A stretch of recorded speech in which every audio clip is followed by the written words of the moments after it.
E. Carroll, a woman who recently accused Donald Trump of forcing himself on her in the dressing room at Bergdorf something. I can't remember the exact name of the place. But it's not as important because I'm sure you know the whole story. It was front page news on some outlets. I think it was irresponsible for many of these stories to report on and interview her because you can't just take every 30-year-old accusation and act like it's big news. But you know what? In today's world of ratings-driven nonsense, yellow journalism, you'll see CNN put her on front and center because they didn't learn their lesson with Michael Avenatti. Here's the thing. Recently, she said something very offensive, that she feels that most people, in her mind, think of men forcing themselves on women. She thinks people view that as sexy. I had to break that up specifically for a reason, because even I don't want to repeat what she said. Now I will say this. There are studies that talk about fantasies, which she brings up. Maybe she's not wrong. I don't know. I disagree with her. But there have been some studies that have been brought up by people, talk about fantasies of force, etc. But there's a big difference between what we know to be a crime of assaulting someone and playing with someone. More importantly, there's been some tweets from scientists who know better than I who say it's actually not true. But here's the thing. In saying that, she officially jumped the shark. She has now said something ridiculous and kind of discredited herself because that's an absurd statement. Now, what was pointed out was really interesting. There's a journalist by the name of Matthew Keys who tweeted, in this segment, she says this. She says this sentence, and they immediately cut to commercial.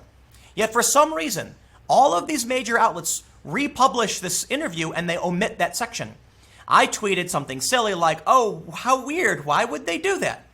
And Matthew points out accurately, because they're driven by ratings and they know the Trump bump exists. They want to smear Trump. They want the money, period. So this woman, should we take her seriously? In my opinion, no.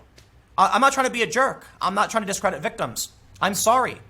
When you're accusing someone of a crime 30 years after the fact, I don't know what we can do for you. Now, she's saying she's not going to press charges, fine, but this is a serious attack on the credibility of an individual that can't be backed up, and it's going to fall to tribal lines. People still deserve some professional respectability, even if you don't like them. But you know what? These people say it over and over again, by any means necessary. So why am I going to trust this woman who's an overt Hillary supporter, left-wing, activist, when she says this 30 or so years later? I think it's like 23 years later. What else I find kind of strange is that a lot of people have brought this up. Trump is known for dating young supermodels. She was 52, I think, at the time that this apparently took place.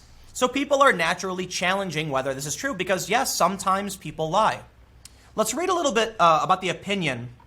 Bergdorf Goodman was the name. So he's Anderson Cooper asks, you don't feel like a victim? And she says, I was not thrown on the ground and ravished, which, what people would assume. She says, it hurt, just But I think most people think of it as a violent assault. It's not, Cooper says. She goes on to say the infamous line to which you can read on the screen, but I won't repeat.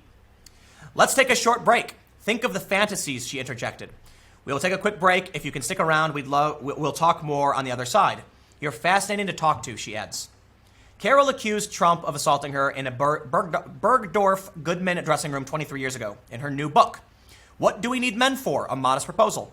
She describes the allegation of a man pushing her up against a wall and unzips his pants and forces, in her privates. I'm not going to read that.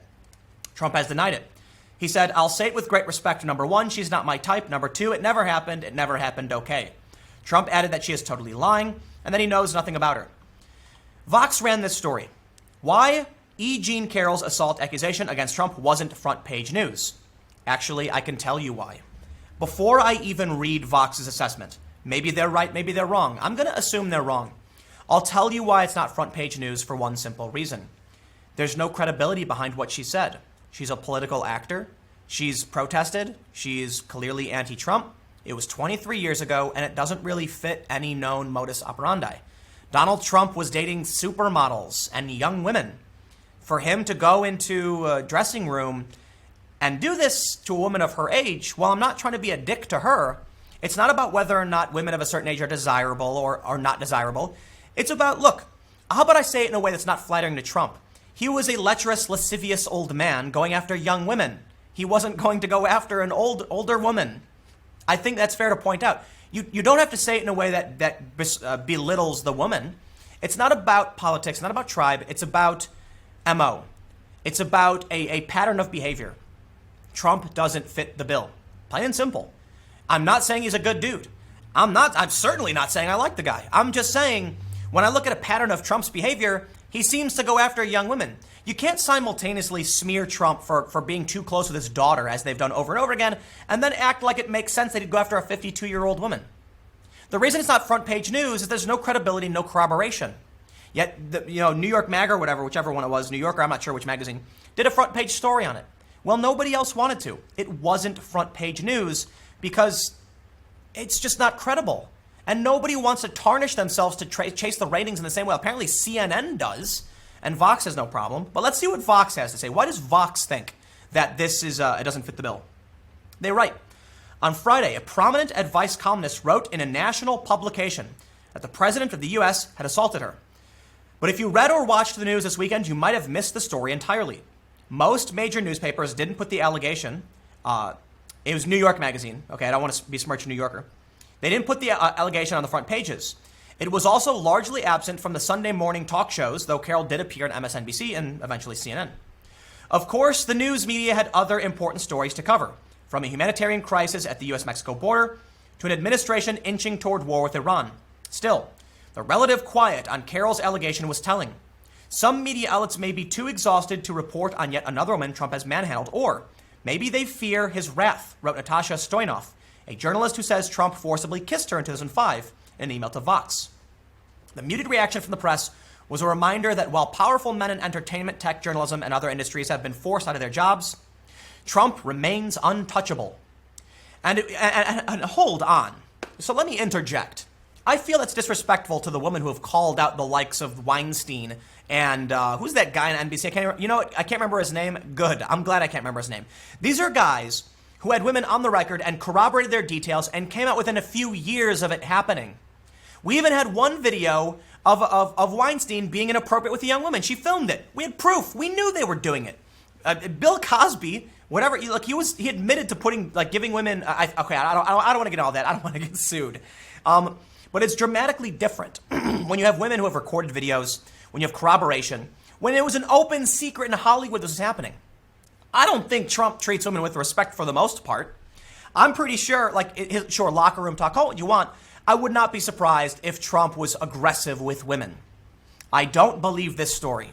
It doesn't mean I don't think it should be investigated. I'm just saying we take everything with a grain of salt because there's money to be made in lying and pushing this narrative. The Trump bump exists. The media wants it. The books will sell. Vox will get their story.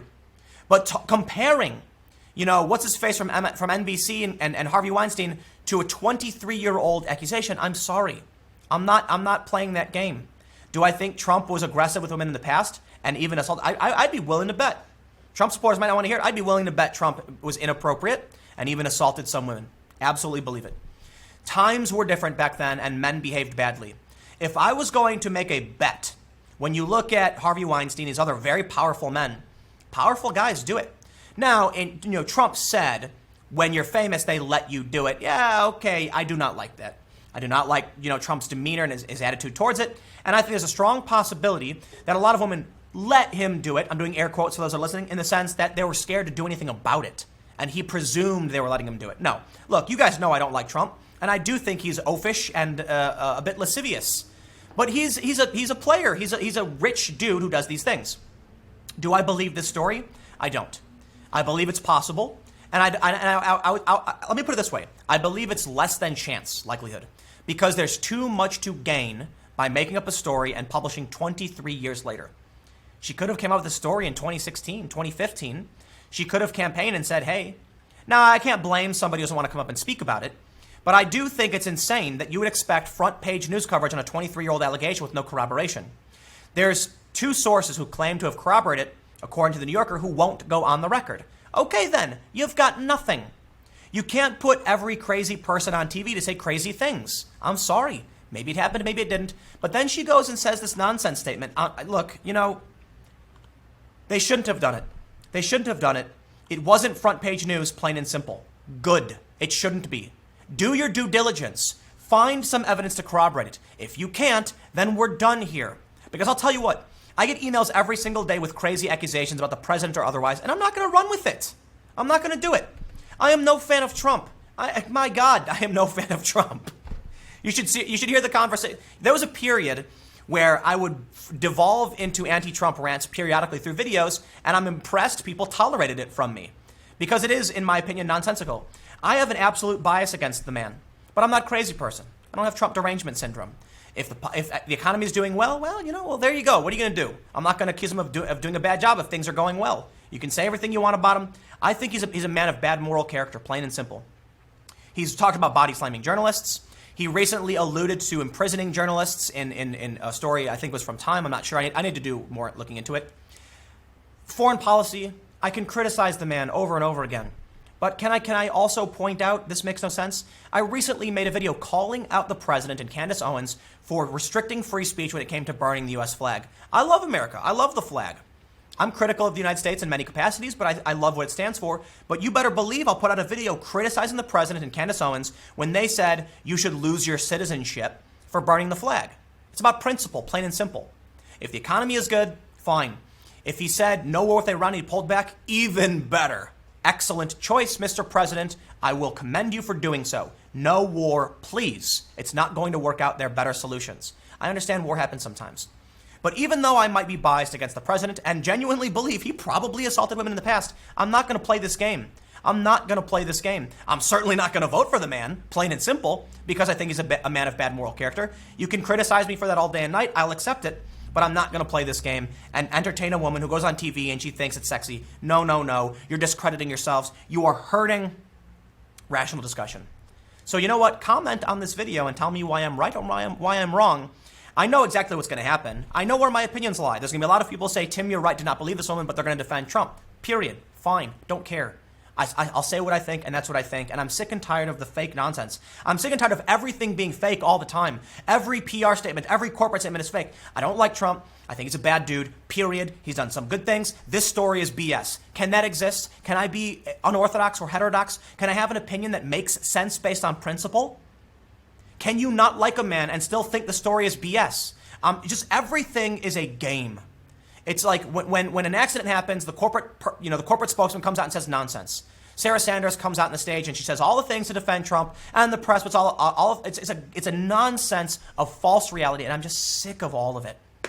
So this stuff pisses me off, and I find myself having to defend a man I don't like and never liked and would never vote for, because he's not the worst guy in the world. He's a bad guy. He's not worth voting for, in my opinion.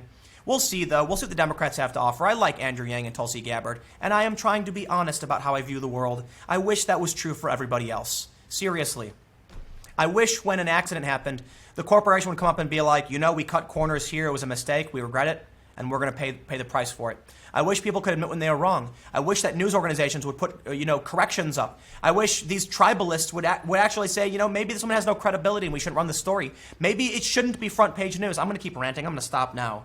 I got another story coming up in a few minutes about tribalism. AOC staging some nonsense. Stick around. I'll see you shortly.